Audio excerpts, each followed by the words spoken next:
Assalamu alaikum rahmatullah. Good morning, my dear students. Welcome to my class. In the last class, I discussed 5 rules of right from verb. Today, I try to finish the rules of right from verb. And next class, we discussed and we to do practice of right from verb. Today I am going to teach you 2 rules of right from verb, and the 2 rules are very important for right from verb. I am always with you, my dear students. You comment on my lecture when as you do not understand any grammatical rules or any rules of right from verb. You comment on my lecture. Always I try to my best, and you carefully or regularly attend my class, online class. I hope you will be benefited. Today I discussed 2 rules of right from verb. I already said it is very important rule of right from verb. Look at the board. Let's see the rule 15. If any sentence is relative pronoun,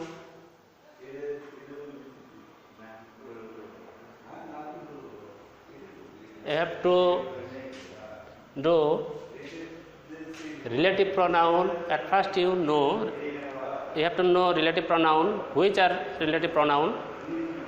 You know W is and that they are relative pronoun.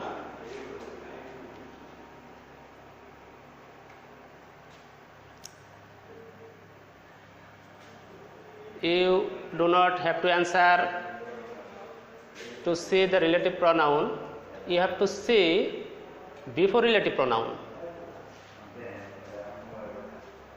Here, who is a relative pronoun? It is not who is a student. You have to understand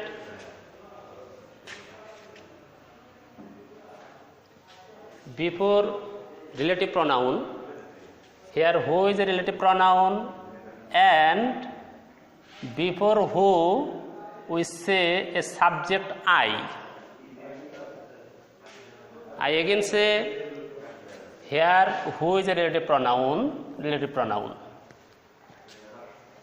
and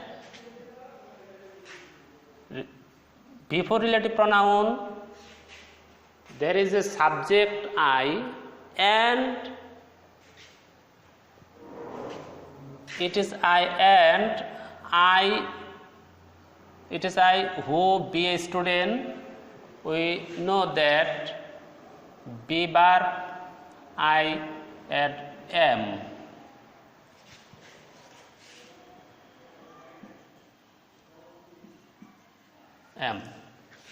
তাহলে আমি আবার তোমাদেরকে বলতেছি, দেখো relative pronoun দ্বারা যুক্ত থাকলে relative প্রনাউনের পূর্বের যে সাবজেক্ট থাকবে সেই সাবজেক্ট অনুসারে তোমাদেরকে ভার বসাইতে হবে। তাহলে এখানে ইট ইজ আই হু, তাহলে হু এর পূর্বে সাবজেক্ট আই আছে, আই এর সাথে আমরা জানি যে এম বসে, it is I who M a student.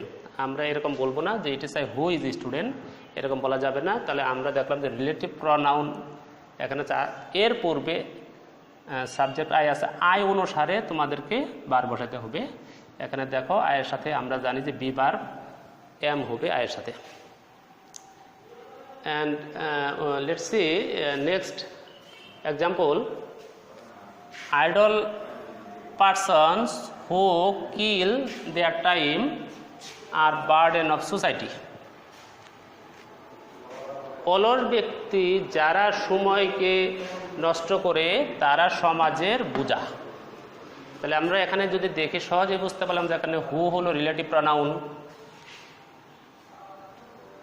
দেখো রিলেটিভ প্রনাউন, আমি বলেছি রিলেটিভ প্রনাউন এর পূর্বের সাবজেক্ট, তাহলে এখানে আমরা দেখি যে রিলেটিভ প্রনাউন পূর্বের সাবজেক্ট হলো আইডল পারসনস। তাহলে আমরা জানি যে রিলেটিভ প্রনাউন দ্বারা অ্যান্সার করা যাবে না, এর পূর্বের যে সাবজেক্ট থাকবে সেই সাবজেক্ট অনুসারে তোমাদেরকে অ্যান্সার করতে হবে। তাহলে আইডল পারসন আমরা জানি যে এটা প্লোরাল। তো আমরা জানি, আমি তোমাদেরকে 1 নম্বর রুলে বলেছিলাম যে সাবজেক্ট যদি সিঙ্গুলার হয় তাহলে ভার্বের সাথে এস বাই এস হবে, আর সাবজেক্ট যদি প্লোরাল হয় তাহলে ভার্ব যেটা আছে ওটাই প্লোরাল। তার মানে দেখো এখানে আইডল পারসন এটা প্লোরাল, তাহলে কিলের প্লোরাল হলো কিল, যা আছে এটাই হলো plural. My dear student, I hope you easily understand the rule of 15. Let's see the next example. There are many people who have conservative outlook. এখানে দেখো there are many people, যে অনেক লোক আছে who have conservative outlook, যাদের রক্ষণশীল দৃষ্টিভঙ্গি আছে। যে আমাদের সমাজে অনেক লোক আছে যাদের রক্ষণশীল দৃষ্টিভঙ্গি আছে।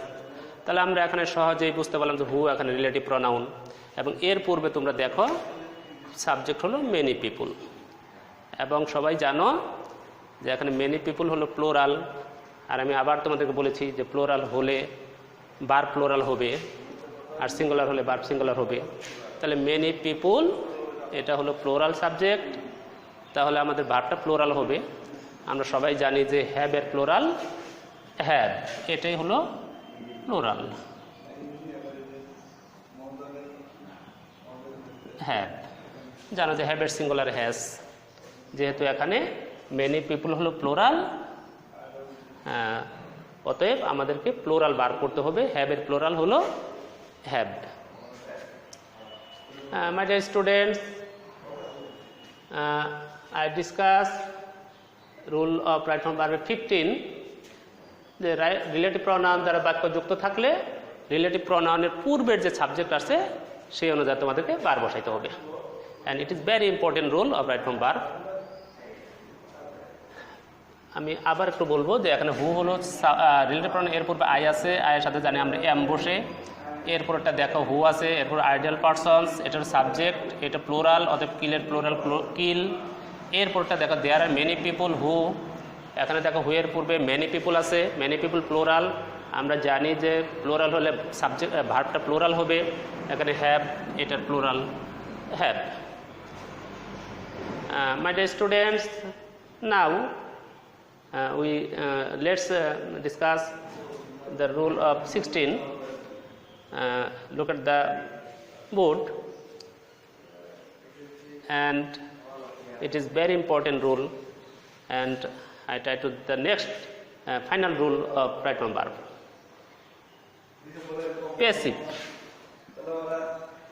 Passive তো এটার সাথে তোমরা অবশ্যই পরিচিত আছো প্যাসিভ শব্দের সাথে। তো জানো যে তোমরা অ্যাক্টিভ প্যাসিভ তোমরা করেছো বয়েস, তো এখানে সেইভাবে এখানে আসবে না। আমি তোমাদেরকে প্যাসিভের গঠনটা লিখে দিয়েছি যে প্রথমে সাবজেক্ট এটা থাকবে, সাবজেক্ট তোমাকে সাহায্যের ভার্বটা এটা নিতে হবে এবং ভার্বের পাস্ট পার্টিসিপল করতে হবে। কিন্তু এখন প্রশ্ন হলো যে প্যাসিভটা আমরা বুঝতে পারবো কিভাবে। আমি আবার বলতেছি যে তোমাদের 1 নাম্বার নিয়ম যেটা বলেছি সেই নিয়মটা এবং ফাইনালি যে লাস্ট রুল যেটা বলছি এটার সাথে একটু তোমরা সম্পর্কটা খেয়াল করো, যে এটাই তোমাদেরকে কনফিউশন হয় অনেক সময় এই রুলের ক্ষেত্রে, যে 1 নাম্বার এবং লাস্ট যেটা 16 নাম্বার রুল একটু একটু সবাই মনোযোগ সহকারে শোনো, তাহলে তোমরা সহজেই বুঝতে পারবে। তো আমরা এখানে দেখি যে সাবজেক্ট আছে ওয়াটার, দেখো তোমরা সাবজেক্ট ওয়াটার, তোমাকে সাহায্যের ভার্ব নিতে, পেসিভ করলে অবশ্যই তোমাকে সাহায্যের ভার্ব নিতে হবে এবং তোমাকে অবশ্যই ভার্বের পাস্ট পার্টিসিপল করতে হবে, ভার্বের 3 করতে হবে। এটা শর্ত, কন্ডিশনটা হলো অবশ্যই সাহায্যের ভার্ব নিতে হবে এবং B3 করতে হবে। কিন্তু প্রশ্ন হলো আমি পেসিভটা বুঝবো কিভাবে যে এই বাক্যটা পেসিভ। এবং তোমরা আরেকটু খেয়াল করো যে তোমাদের যে পেসিভ যেটা থাকবে পিছনে কিন্তু বাই থাকবে না অথবা উইথ থাকবে না। বাই আমরা সহজে, বাই থাকলে আমরা সহজে বুঝতে পারি যে এই বাক্যটা পেসিভ আছে, কিন্তু এই সেন্টেন্সগুলোতে সচরাচর বাই থাকে না। তা আমরা দেখি যদি একটু, let's see the example. Water pollute in many ways, subsidies must give in the irrigation sector, the writer impress with him. আমরা এখানে 3টে উদাহরণ দেখলাম। তোমরা যদি পেসিভ না ধরতে পারো, তোমরা কিন্তু 1 নম্বর নিয়ম অনুসারে যদি সহজেই তোমরা করো যে ওয়াটার আছে সিঙ্গুলার, আমরা পোলুটের সাথে এস দিয়ে দিব। 2 নম্বর উদাহরণটা যদি মাস্ট আছে মডেল ভার্ব, মডেল ভার্বের উপরে আমরা জানি যে তোমাদেরকে আমি পড়িয়েছি এর আগের নিয়মগুলোতে যে মডেল ভার্বের উপরে প্রেজেন্ট ফর্ম দিয়ে দেবো আমরা। আবার দেখো রাইটার এখানে আছে যে ভার্বের সাথে এস করে দেবা। এইরকম যদি করো একটাও তোমাদের অ্যান্সার হবে না। তো এই জায়গায় তোমাদেরকে পেসিভটা বুঝতে হবে। কীভাবে বুঝবে এটা একটু খেয়াল করো। I hope that you can easily understand the rule of 16 and passive. একটু খেয়াল করো, এখানে সাবজেক্ট হলো ওয়াটার, ব্রেকেট আছে পোলুট, পিছনে আছে ইন ম্যানি ওয়েজ। এটার আমি একটা বাংলাটা বলবো, অর্থটা বলবো পানি দূষিত হয় বিভিন্নভাবে বা বিভিন্ন উপায়ে। তো এখানে তোমরা দেখো যে সাবজেক্টটা আছে এখানে ওয়াটার, আর পোলুট মানে দূষণ করা বা দূষণ হওয়া। তাহলে এখানে এই সাবজেক্টে এই ভার্ব যে আছে এই কাজটা এই সাবজেক্টে করে নাই। আমি আবার বলতেছি যে এই যে সাবজেক্টটা থাকবে, এই সাবজেক্টটা যদি ব্রেকেটে যে ভার্বটা থাকবে সেই ভার্বটা, সেই কাজটা যদি না করে তাহলেই পেসিভ হবে। আমরা যদি সহজে বুঝি যে এখানে ওয়াটার হলো পানি এবং পোলুট দূষণ করে, তার পানি তো দূষণ করে না, আমরা দূষণ করি। তাহলে সহজে বুঝতে পারলাম যে পানি দূষণ করে না, আমাদের দ্বারা পানি দূষিত হয়। তাহলে এখানে হবে সাহায্যের ভার্ব ইজ নিতে হবে তোমাদেরকে, যেহেতু প্রেজেন্টে আছে এটা, পানি বিভিন্ন দূষিত হয়, এখনো হয়, ইজ। তাহলে আমরা এখানে ইজ আমরা লিখবো ইজ, আর ভার্বের 3 হবে পোলুটেড, ইজ পোলুটেড। আচ্ছা, তাহলে এখানে আমি আবার বলতেছি যে এই সাবজেক্ট যদি ভার্বের যে ক্রিয়াটা আছে এই কাজটা যদি না করে তাহলেই হবে প্যাসিভ। ওয়াটার মানে পানি তো দূষণ নিজে নিজে হয় নাই, নিজে নিজে করে আমাদের দ্বারা দূষিত হয়েছে, তাহলে প্যাসিভ হবে। প্যাসিভের শর্ত তোমাকে সাহায্যের ভার্ব অবশ্যই নিতে হবে, সাবজেক্ট এখানে আছে, সাহায্যের ভার্ব তোমাকে অবশ্যই নিতে হবে, প্রেজেন্টে যেহেতু আছে এমিটা নিতে হবে, যেহেতু ওয়াটার সিঙ্গুলার, ইজ নিয়েছি এবং ভার্বের 3 করেছি পোলুটেড। এরপরের উদাহরণটা যদি আমরা দেখি, subsidies must give in irrigation sector. এর অর্থ হলো সাবসিডি অর্থের ভর্তুকি অবশ্যই দিতে হবে শিক্ষাক্ষেত্রে। তাহলে সাবসিডি মানে ভর্তুকি, ভর্তুকিটা গিভ মানে দেওয়া, তো ভর্তুকি তো নিজে নিজে দিবে না, এটা অবশ্যই সরকারকে ভর্তুকি দিতে হবে। তাহলে এই সাবজেক্ট যেটা আছে এই ভার্বটা এটা সে নিজে করে নাই, তো না করার কারণে এখানে প্যাসিভ হবে। দেখো প্যাসিভের শর্ত যেটা সাহায্যের ভার্ব তোমাকে নিতে হবে, এখানে মাস্ট আছে, এর সাথে তোমাকে বি নিতে হবে, মাস্ট বি, আর ভার্বে 3 করতে হবে, given, must be given, must দেওয়া আছে, এর সাথে বি নিতে হবে। তাহলে আমরা দেখলাম যদি এখানে সাহায্যের ভার্ব দেওয়া থাকে ওর সাথে আমরা বি নেব, মডেল ভার্ব দেওয়া থাকলে এর সাথে বি নিব, এম ইজ আর ওয়াজার থাকলে am being, is being, are being করবো এবং ভার্বে পাস্ট পার্টিসিপল করতে হবে। এরপরের উদাহরণটা যদি আমরা দেখি, দ্য রাইটার ইমপ্রেস উইথ হিম। এখন লেখক মুগ্ধ হয়েছে তার দ্বারা, লেখক কিন্তু এখানে মুগ্ধ করে নাই, ইমপ্রেস মানে মুগ্ধ হওয়া, আনন্দিত হওয়া। তো এখানে রাইটার ইমপ্রেস উইথ হিম মানে তার দ্বারা লেখক মুগ্ধ হয়েছে, এই তার মানে এই সাবজেক্টে এই কাজটা করে নাই, এই সাবজেক্টে এই কাজটা করে নাই। তাহলে রাইটার ইমপ্রেস, মানে রাইটার কিন্তু ইমপ্রেস করে নাই, রাইটার ইমপ্রেস হয়েছে হিমের দ্বারা। তাহলে এখানে এটা আমরা পাস্টে যদি দেখি তাহলে ওয়াজ আর পাস্ট পার্টিসিপল ইমপ্রেসড, ইমপ্রেসড। আচ্ছা, তাহলে এখানে আমরা আমাদের একটু আরেকটু উদাহরণ দিয়ে তোমাদেরকে দেখাই, তাহলে তোমরা সহজে বুঝতে পারবে। দেখো, আমি যদি এই লাইনটা ঘুরাই লিখি, we pollute water in many ways. একটু দেখো সবাই, তাহলে এই উদাহরণটা কিন্তু আমি এখানে লিখেছি, ঘুরিয়ে লিখেছি।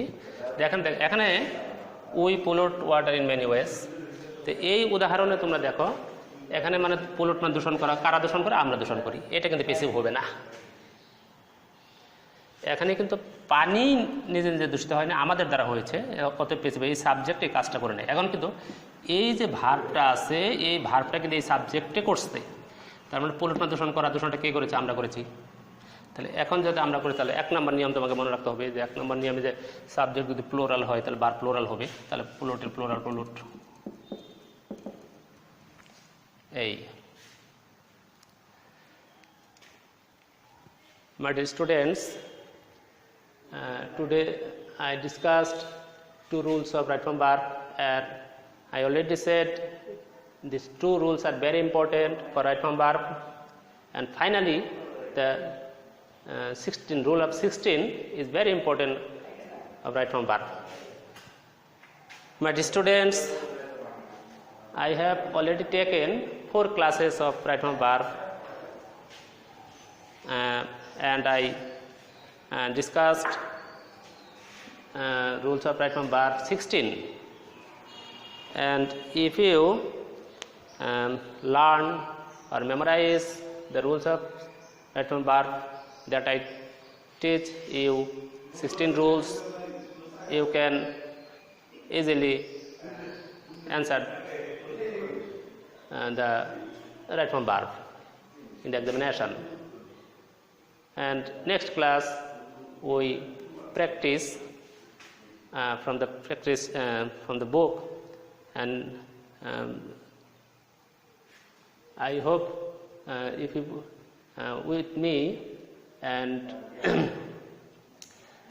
follow me and follow my advice, follow my rules, you can answer. And next class we practice from the practice book. Thank you everybody. Thank you students.